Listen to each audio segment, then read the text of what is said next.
Alors, je souhaite mes meilleurs vœux pour 2021 à tous et à toutes. Monsieur le Président, chers collègues, mesdames et messieurs, on juge une société à la manière dont elle traite ses citoyens, les plus faibles et les plus démunis.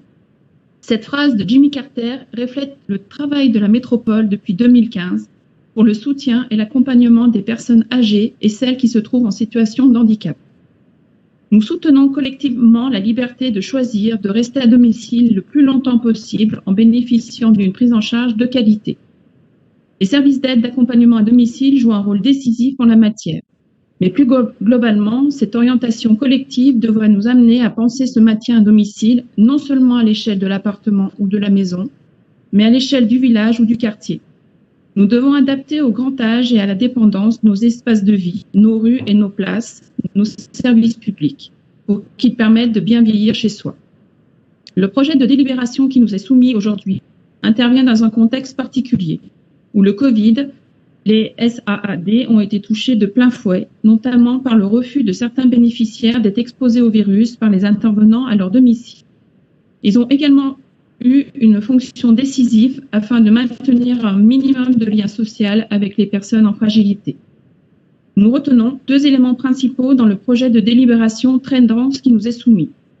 Le premier concerne la réévaluation du tarif de référence de l'aide sociale générale, passant de 17,50 € à 20 €, sans augmentation de la part de l'usager qui demeure à 1,21 €.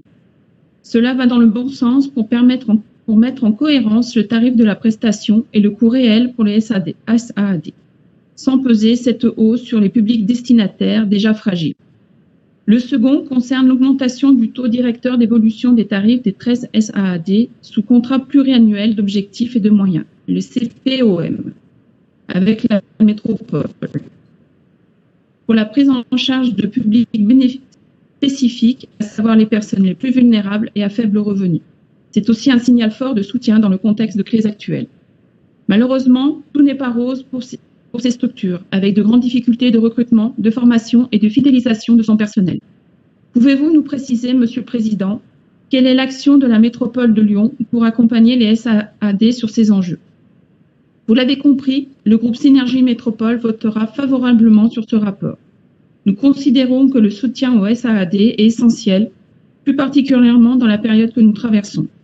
Car plus encore que le rôle dans le maintien à domicile, les SAAD sont également un outil précieux pour lutter contre l'isolement des personnes âgées et en situation de handicap. Je vous remercie.